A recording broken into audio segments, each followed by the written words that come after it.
All right, everyone, it looks like we are ready to begin. Hello, everybody. Thank you so much for joining us today.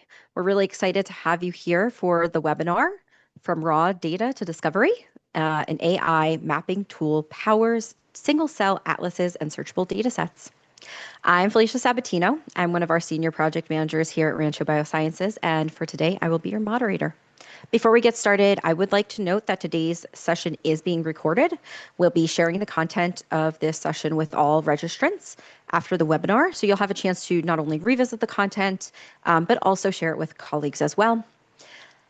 Towards the end of the call, we have time scheduled for a Q&A session. So what we'd love to do is if during the call, any questions you have, just hit that Q&A button, type them in, and then when we get to the end, we'll handle as many questions as we have time for.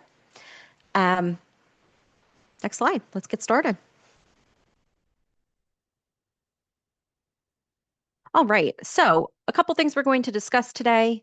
We have focusing up on the problem. So what does TMS aim to solve? Then we'll run through a couple practical use cases that we've used TMS for in the past. We'll take a deeper dive then on the tool itself, getting into TMS, showing you some of the key features as well as some of the benchmarking results that we have to date.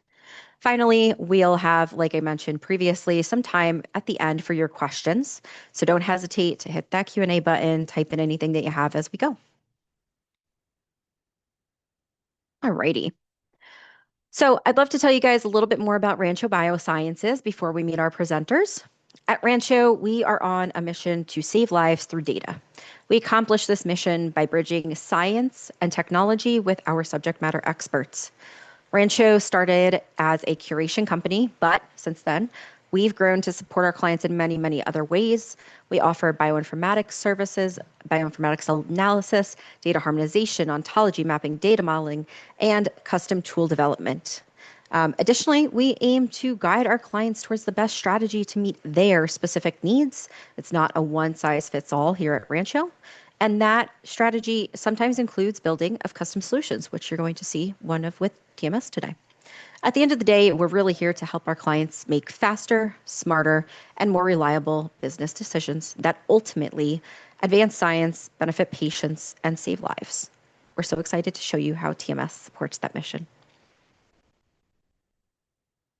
All right, let's introduce you to today's speakers. We have Sandra Kopczynski and we have Candice Ruff. Sandra is a senior scientist and team lead in the data harmonization group here at Rancho. She brings deep expertise in ontology mapping, data harmonization, and curation as well. She has an oncology and molecular biology background with postdoc work done at the Dana-Farber Institute, where she applied advanced CRISPR techniques to study multiple myeloma as well as treatment resistance. She now leads our efforts to ensure data consistency and structure. This is the foundational work that underpins everything we do, from knowledge graphs to AI readiness. Today, she'll be joined by Candice. Candice is our product manager for Terminology Management Solution. Candice has a background in molecular biology as well as product strategy. Her work bridges scientific depth with usability, helping us transform complex curation workflows into intuitive, scalable tools like TMS. Together, they'll walk us through real-life examples of how clean data enables smarter search, discovery, and ontology-driven insights. I'll hand it over to Candice. Great. Thanks, Felicia, for that wonderful introduction. So let's start by grounding ourselves in the core problem that TMS was built to solve. Across the industry, we've all seen how hard it can be to work with messy data, especially when that data needs to be integrated, reused, or searched. Next slide. So this pyramid here, the DIKY pyramid, some of you might be familiar with, it shows this ideal progression from raw data at the base to wisdom all the way at the top. But to get there, you really need structure and a strong foundation. And that raw data at the bottom, it really only becomes information when it's organized. And from there, you can then synthesize it into knowledge and then eventually apply that knowledge in meaningful ways. And when we organize data, what we're really talking about is standardization, things like consistent terminology, metadata models, and ontology alignment. But without that early organization or standardization layer, we never really get off the ground. So without those base layers, the structure starts to break down, which we see in the next slide. And this is what your pyramid might start to look like if we don't build up those strong foundational layers. If we don't have that well-organized, standardized data, our pyramid just kind of starts to fall apart. So poor structure makes cross-data set integration harder, reduces overall team efficiency, can be a time sink. Inconsistent terminology creates silos and increases potentially compliance risks. And the result of that is those valuable insights, this knowledge and wisdom at the top, they get buried in noise, or worse, they're just missed entirely. And even Gen AI can't really solve this problem. Gen AI is an incredibly powerful tool, but it's not a magic wand. It still depends on clean, structured, machine readable data to deliver the meaningful insights. So that's where TMS comes in. It helps take all of that raw scattered data, often coming from a bunch of different sources with different naming conventions, and then it transforms it into the standardized ontology aligned data. And it does all of this with incredibly high precision and high accuracy. So this transformation turns that raw data into information and really builds a strong base or foundation for our pyramid. Next slide.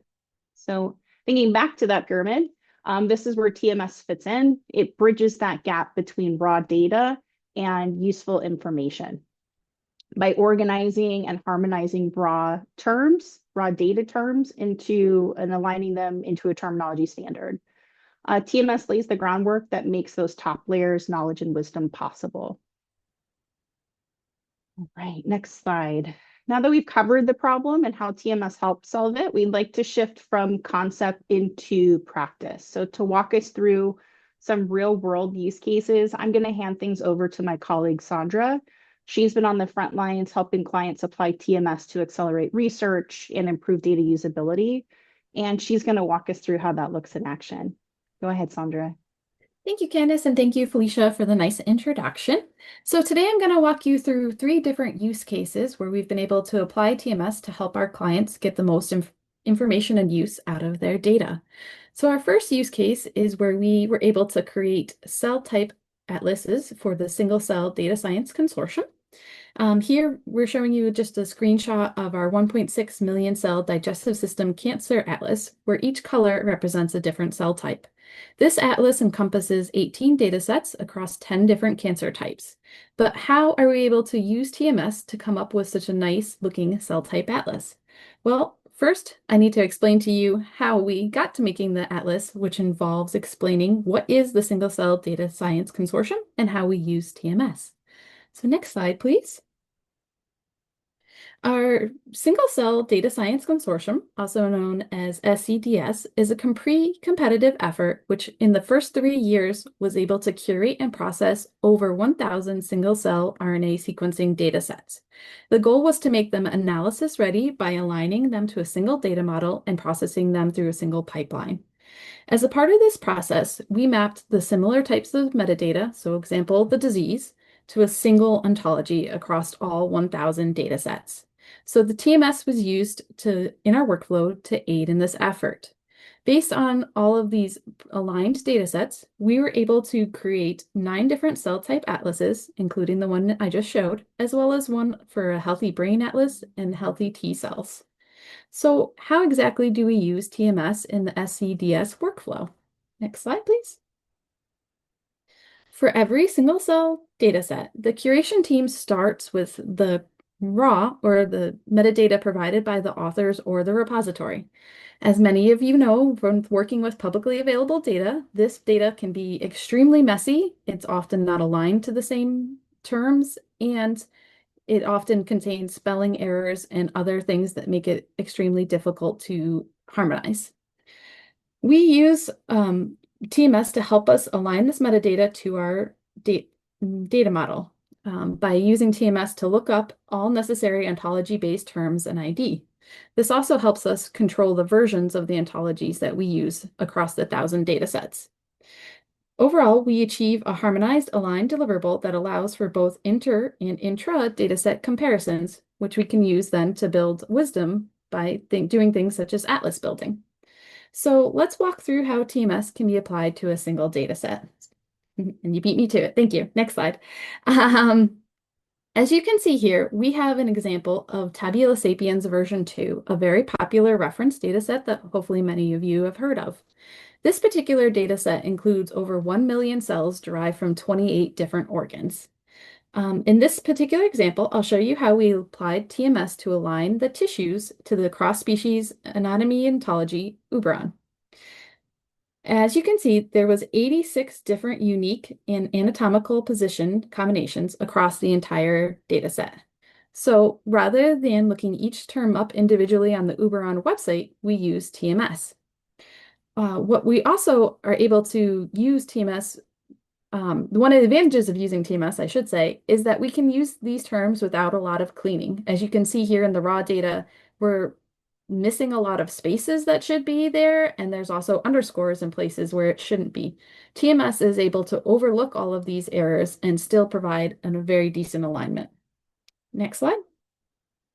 So how do we actually use TMS? What's the nuts and bolts of it? Well, in 4 easy steps, I can produce a high-quality mapping for all 86 of my unique tissue combinations. And step 1, I just copy and paste the terms into the input session. If you have more terms than 86, you can also just upload a CSV file. That helps when you end up with thousands of terms that need to be aligned at the same time. And step 2, I just select Uberon for all terms. TMS also has the ability to map to several different ontologies at one time, so I'm not limited to just looking up at Uberon. I could also select several different ontologies and apply them to each input term as I want. So I could look up disease at the same time as I want to align something for tissue. So that's a great feature as well. Next slide will show step 3. So this is where I tell TMS a little bit more about how I want it to map this particular input values. So first I select the somatic or AI-assisted mapping method. So this is Rancho's new improved algorithm which Candace is actually going to walk through some of the benchmarking we've done in later slides. But this mapping, I find, provides the best and most reliable term alignment. So this is what I'm going to use. Next, I select the number of suggestions I would like to have as my output for each term. I personally prefer a smaller number of suggestions because TMS often finds the correct one in only 1 or 2. But that's really a personal preference, and you can select more if you would like to. Finally, I also define the minimum similarity score. So this algorithm-generated similarity score ranges from 0 to 1. Basically, the higher the score, the better the match. For preliminary mappings, I would use a lower threshold, something like 0.5 as I have here, or even lower if I have some really messy terms. But when I want to do something like validate terms and just check that they are the same as the ontology exactly, then I would set a higher minimum score. I can also choose if I want it to be case sensitive or not, which again depends on the use case. Finally, I just click on Start Mapping and just have a brief pause while TMS does its thing. Honestly, it doesn't take very long at all. So next slide. This is an example of the TMS generated output. I do have the option of looking at this actually within the web page, but obviously for something like 86 terms, it's a little bit more clumsy to look at within the web page. So I prefer to be able to filter it in an Excel file. So because this output is so important to what the curators do downstream, I want to take a little bit of time and walk you through exactly what's the information here. So you'll see in column A is our query or original input term, something like abdominal muscle. In column B, the next one, it's the suggested Uberon term. So you'll notice, again, I selected 2 output terms for every input. So there's actually 2 output rows for abdominal muscle, first row and the second row. You'll see that actually the first row is the preferred match because it has a similarity score of 1 and it reads as muscle of abdomen. Now in column C, you'll see the link to the Uberon website where this particular term can be found. That's really useful if you want to double check that the term is correct. As you know, Uberon and many of their OWL websites have little diagrams or other information on there that would help you verify that that is the correct term if you choose to. In column D is another very important term, another important column. That's where you're going to find the Uberon ID or the unique identifier for that particular ontology. So oftentimes that's something that I would need to directly copy and paste into the data model.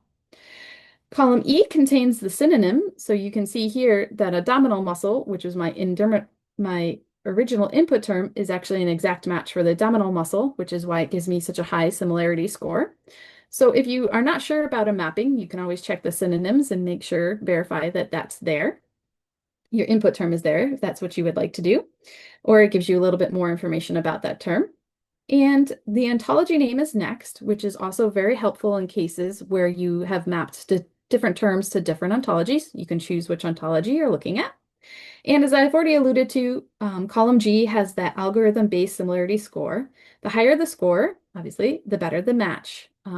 In this particular case, TMS provides a similarity score of 1, a perfect match when the label or the synonyms are exact.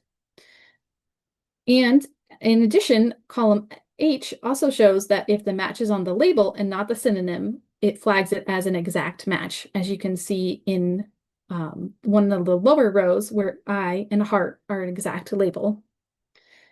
And so if we move on to the next slide, this is just showing you how much time we can save with using TMS. If I give this particular list of 86 terms to a curator, I can expect a time of over 2 hours for that curator to look up each individual term and ensure that it's a correct mapping to both the Uberon preferred label or ID and the ID.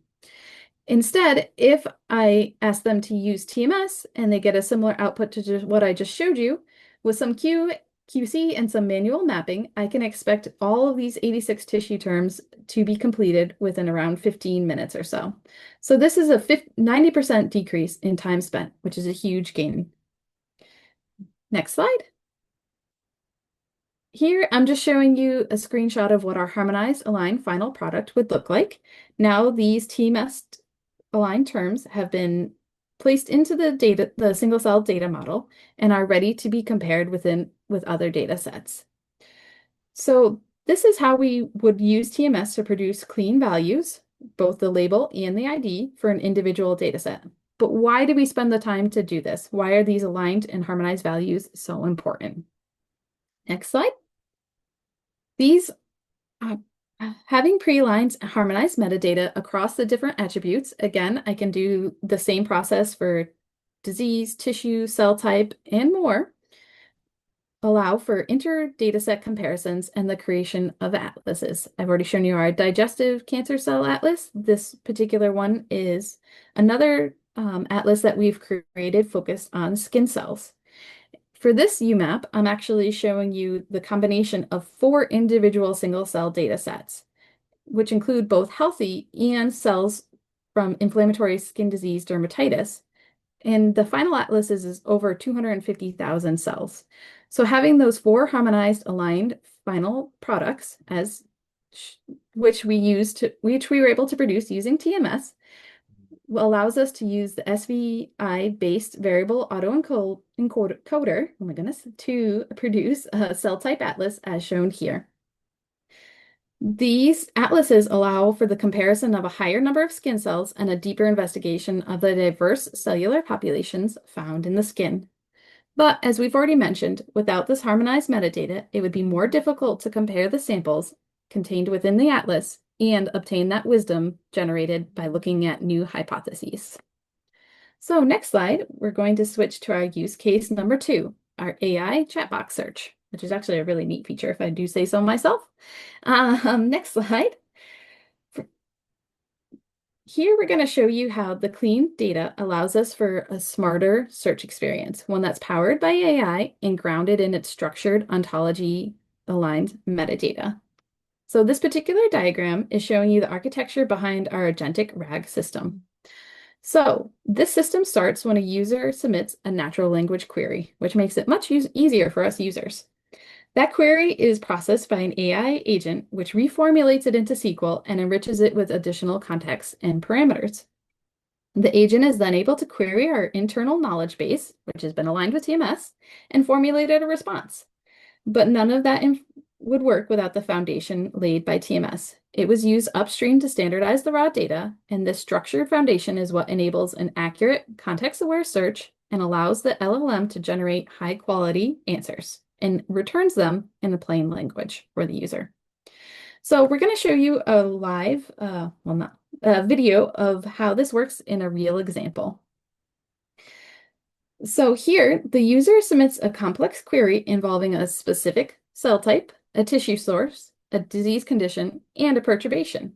So in this particular example, our query is find me a data set that contains memory regulatory T cells isolated from the synovial fluid of a rheumatoid arthritis patient following TNF alpha inhibitor treatment.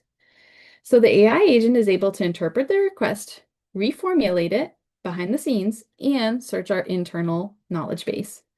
That knowledge base has been harmonized by TMS, so all of the metadata has been mapped to the standard ontologies as previously shown. And the structure foundation enables the agent to cut through the ambiguity and return exactly what the user needs, in this case, a relevant data set in our data lake. Our AI chat box is also able to generate a short answer with just the dataset information, as seen on the top, as well as a longer answer where it explains the rationale which it used to come up with this particular dataset, which is really helpful. This is an example of how clean ontology-aligned data can transform what AI can do and prevent hallucinations and bias. In our final use case, we're going to show you how we can build custom ontologies. Here, we're just showing a static knowledge graph that we were able to build using TMS. Next slide. In this particular example, we built a skin dysbiosis ontology using 4 steps, including TMS. This particular ontology was built from the scientific literature based on skin dysbiosis, as that was the specific interest of our client. In step 1, we began with the literature. We used our internal tool called the Data Crawler to identify over 500 relevant publications on dry skin conditions and extract key metadata such as title, abstracts, journals, impact factors, and other information. Then we were able to run a natural language processing tool to extract structured data, in this case, subject, predicate, object triplicates from the text.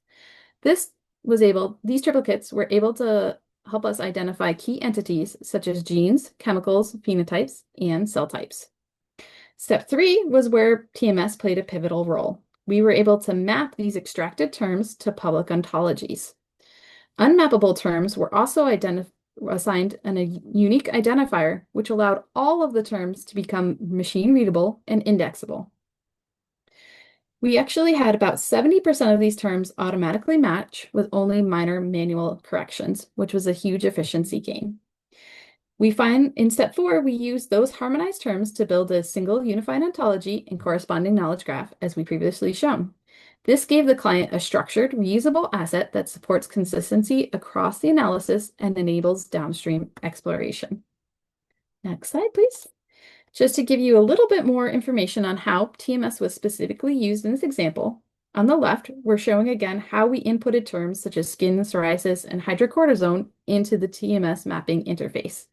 Then we selected which ontologies we wanted them mapped to. In this project, we used a combination of ontologies, including Uberon, Doid, and Mesh.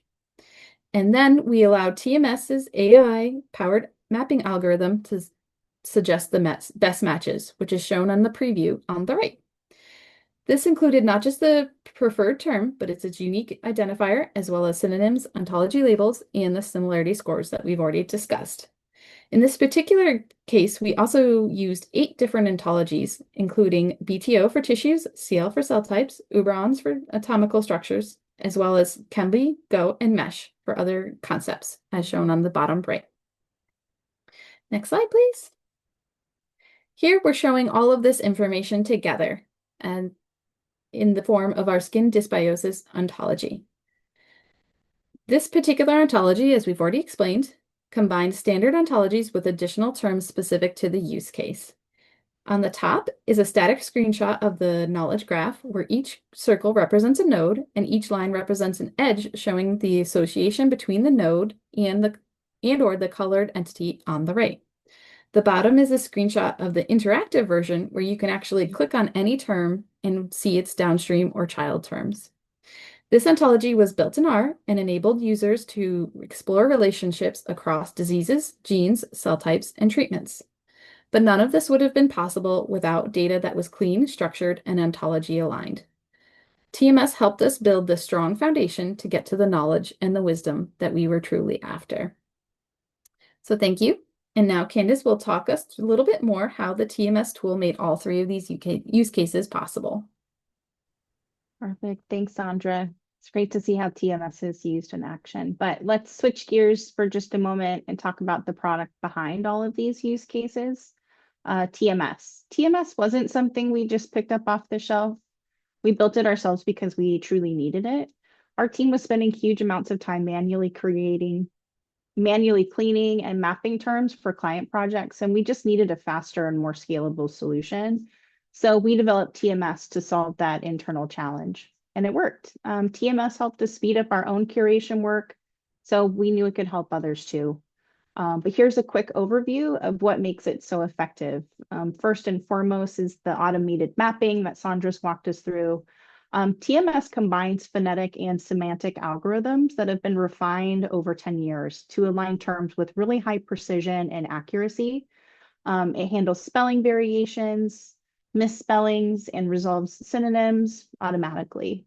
Next, we have an ontology library. It includes more than 40 public ontologies just built right into the tool. They're ready to use with no setup required. And then you can upload your own ontology as well. And third, it's really simple to access. TMS has a user-friendly web interface, so anyone can use it. And we also have an API so that you can seamlessly integrate it into your pipeline and your workflows as well. And just to elaborate on our ontology library a little bit on the next slide here, what you'll see is that TMS supports a wide range of biomedical ontologies, including anatomy, assay, disease, drugs, genes, proteins, as well as quite a few multimodal concepts as well. And these are all preloaded for you. So this library of ontologies allows users to harmonize data from many different sources. And if needed, as I mentioned, you can bring in your own ontology for your own specific use cases as well. It's really easy to ingest your own ontology. We support all common formats, OWL, OBO, Turtle. You can import those with just the click of a button. But enough about features. Let's look at some performance. We do have a benchmark we'd like to share on the next slide here. So we ran a head-to-head comparison of TMS with a popular free tool that maps to Observational Medical Outcomes Partnership Data Standard, or more commonly referred to as OMOP. For this test, we mapped 473 clinical conditions pulled directly from physician notes to the OMOP standard. And these were really difficult, messy terms. They contained misspellings, special characters, abbreviations, acronyms. So some examples you see here are like breast invasive ductal carcinoma, but ductal is misspelled, and invasive mammary ductal, but you see that special character, that slash in there. And third, we have an example here of the HER2 positive, estrogen receptor positive, progesterone receptor positive breast cancer, but they've used all acronyms and abbreviations and symbols. And then invasive ductal carcinoma of the left breast. But once again, we're just seeing the acronym. It's not spelled out. But even with these really tricky terms, TMS identified relevant terms in 93% of cases. And that was significantly outperforming that free tool with just 75% identification of relevant terms. TMS delivered over 30% more high quality matches, and TMS reduced poor quality matches by 3 times when compared to this popular tool. And this is just one example. We've also compared TMS to a lot of other popular tools on the market with very similar results. Okay, so how did we get here? As you see on the right, our modern day version of TMS includes this vNext algorithm, which is our newest, most accurate, and most precise mapping algorithm yet. And it is powered by AI. But we didn't just build this thing yesterday during the AI hype cycle. TMS was the result of, 10 plus years of iteration and improvement. We actually started all the way back in 2015 with the phonetic or fuzzy algorithm. And then only in 2023 did we introduce our very first AI algorithm with the hope to improve precision. And I can tell you that our very first iteration actually did not improve mapping accuracy. It was similar to fuzzy, and in some cases, it did actually underperform compared to our original fuzzy algorithm. But we kept at it. We kept refining our prompts. We built an internal vector database to support more contextual understanding of these terms and layered in some additional tech and some additional logic. This all led to this vNext algorithm that we have today, which now outperforms our original models by 4 times in accuracy in some cases. And it's also very precise as well. Our goal for TMS is pretty simple. We aim to be the most accurate and most precise mapping tool on the market. And we're committed to pushing the boundaries of what's possible in terminology mapping because we believe it leads to better data, which means better knowledge, which means more wisdom and overall better science. And this really ties all back into Rancho's mission to save lives through data. So, all right, thank you. That's it from me today. We'd love to hear, a little bit from the audience. Felicia, do we have any questions? Hello. Yes. Thank you very much for all of that, Candace and Sandra. That was a wonderful presentation. So we do have some questions that rolled into the Q&A. I do first want to take a moment to introduce Kristen McGuire. She's one of our senior ontologists here at Rancho. She did a lot of the SME work behind testing TMS, putting in different QC parameters and really helping us focus on what the need is and how we're meeting that need. So, Kristen, thank you for joining us today. Hi. All right, so let's see. We have a couple of questions that have come up. And it looks like our first question is, can TMS handle abbreviations? For example, CRC for colorectal adenocarcinoma, or commercial names, for example, glargine for insulin. Yeah, that's exactly the type of problem that TMS is geared to solve. It can really just take your data and make it, standardized and clean. It uses the ontology synonyms to make everything align with those standard ontology terms.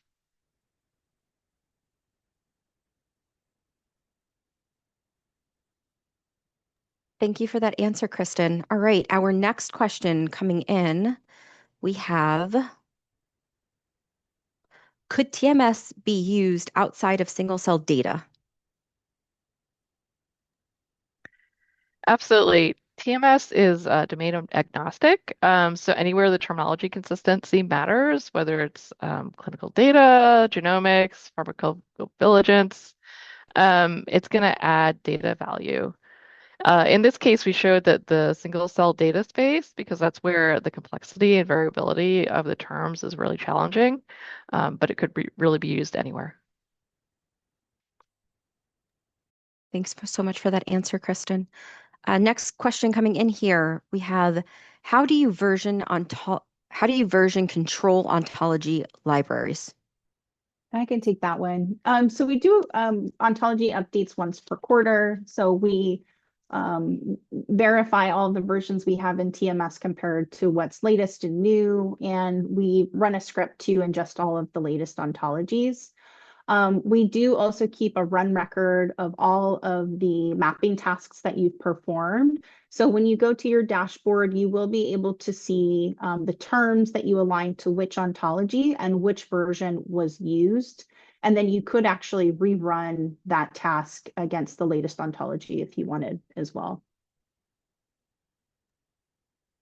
I can just add to that, Candace, especially for the single cell, we often have batches that go across a quarter, and sometimes the TMS team is a little bit ahead of us and they start uploading the next version, and we need to control to the previous version of a particular ontology.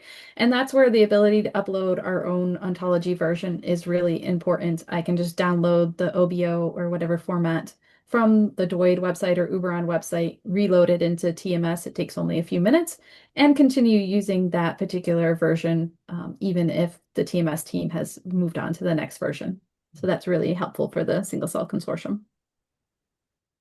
Great point, Sandra. Thank you. Thank you, Candace and Sandra, for taking that. All right, next question that we have. Which tools have you compared TMS to? We have compared TMS to quite a few tools, and not to be cagey with my answer, but a lot of times we're using these tools on behalf of our clients, and we are under NDA, so I'm not at liberty to disclose the specific names. But we have compared TMS to a lot of the very popular tools on the market, which a lot of you, I'm sure, have heard of. Thank you for that response, Candace. All right, next question coming in. What's the difference between TMS and just using metadata tagging? I can take that one, Felicia. So metadata tagging is really manual and very inconsistent. So what TMS does is it's able to go farther. It standardizes data the metadata, across data sets using these community or publicly recognized ontologies, so that now you end up with something that's a memory regulatory T cell and something the authors provided as Treg memory cells. They're going to be treated the same. They're going to end up with the same label and not look like they're two different cell types when they're really the same. So this harmonization is what enables reliable search and comparisons across the large data sets.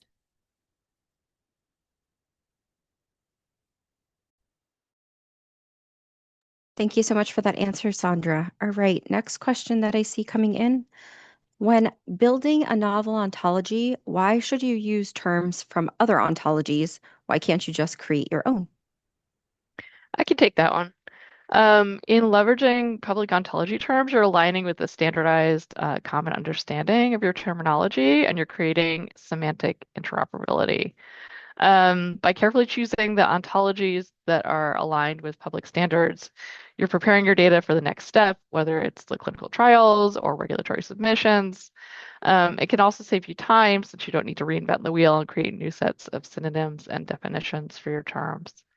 Additionally, entire ontologies or branches can be brought in whole cloth to scale up your ontology quickly and efficiently, so you don't need to reinvent the wheel.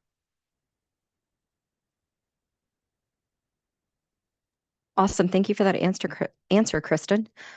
All right, next question. Could it be possible to know any high-level detail about the AI algorithm that was used for mapping?